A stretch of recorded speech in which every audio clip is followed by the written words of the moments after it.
Bonjour tout le monde. On est le 18 mai en direct de chez moi.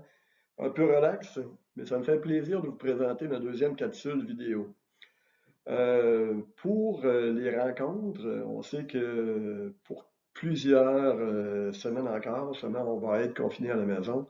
Donc, c'est possible pour nous de faire des rencontres un peu plus virtuelles qu'une rencontre téléphonique par Teams. Si jamais ça vous intéresse, envoyez-moi un petit courriel et ça va me faire plaisir de vous envoyer là, un rendez-vous, une prise de rendez-vous. Merci.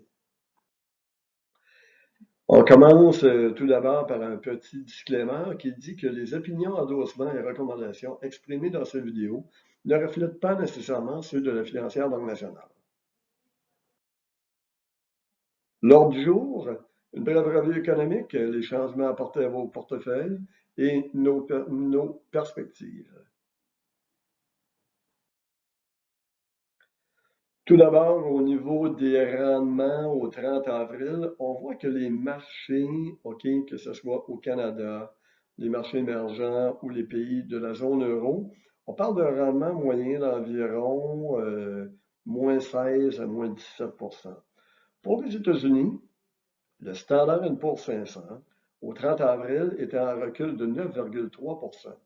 Si on regarde les entreprises faisant partie du FANG qu'on appelle, sont le Facebook, Apple, Amazon, Microsoft et Google, eh bien, on passe d'un rendement si on enlève ces entreprises-là au niveau du Standard & Poor's 500, on passe d'un rendement négatif de 9,3 à 13,5%. L'impact du COVID sur l'économie, si on regarde au niveau des récessions qu'on a connues en 81, en 90 et en 2008, on a eu une contraction de l'économie d'environ de 5%. Si on regarde durant la grippe espagnole, que l'on compare avec la crise du COVID, on parle plus d'une baisse de la croissance économique d'environ de 7%. Tandis que durant la période du COVID, on parle d'un recul de 27%. On voit bien que la crise du COVID est une crise quand même exceptionnelle qui a touché à peu près tous les vecteurs de l'économie. À crise exceptionnelle, bien, des mesures exceptionnelles ont été déployées.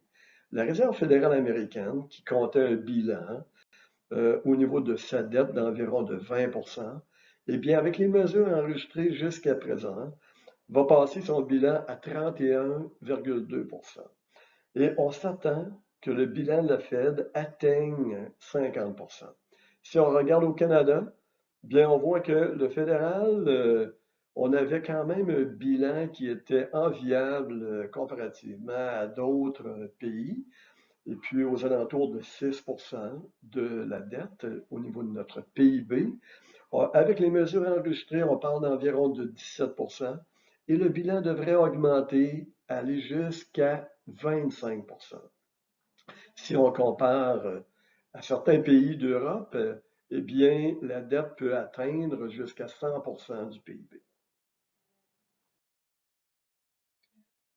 Donc, avec les mesures exceptionnelles, ça crée de l'inflation au niveau des marchés, compte tenu qu'on a une injection massive au niveau des liquidités, au niveau des banques centrales. On retourne durant la période d'après-guerre pour voir qu'est-ce qui s'est passé. Eh bien, la dette du PIB atteignait sensiblement le même niveau qu'actuel. Qu'est-ce que les banques centrales? Eh bien, ils ont maintenu les taux d'intérêt faibles, même si le taux d'inflation était nettement à la hausse.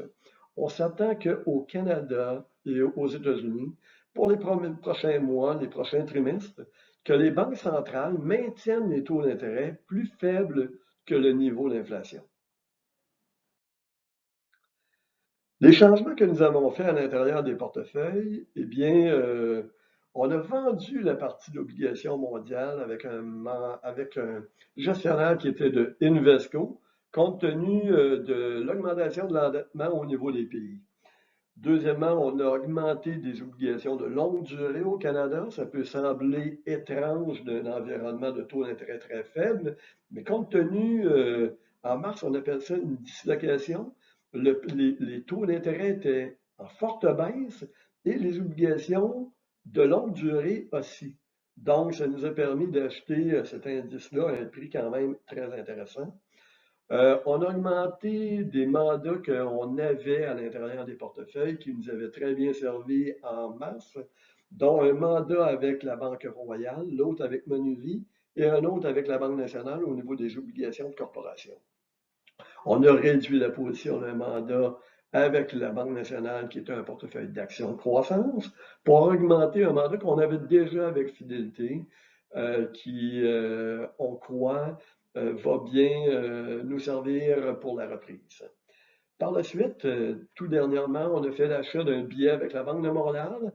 C'est un billet revenu qui est basé sur les banques canadiennes, compte tenu que les banques avaient fortement reculé entre 20 et 30 eh bien, ce billet-là va nous verser un revenu tant aussi longtemps que les banques canadiennes ne seront pas plus basses que le niveau, avec un niveau d'une barrière de 30 du niveau actuel. Je ne rentrerai pas trop dans les détails, mais si vous voulez avoir d'autres explications, appelez-moi, ça va me faire plaisir. Nos perspectives, eh bien, on trouve que les marchés ont repris très rapidement. Nos portefeuilles sont positionnés un peu plus défensifs avec un niveau d'encaisse pour investir sur les baisses de marché à venir, les possibilités d'augmenter nos positions dans les technologies, mais pas à n'importe quel prix.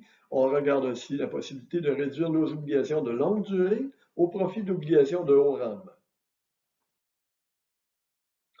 Donc, en terminant, merci d'avoir pris le temps de regarder cette petite vidéo. Ça va me faire plaisir de répondre à vos questions ou quoi que ce soit. Appelez-moi, ça va me faire plaisir et puis passez une belle journée.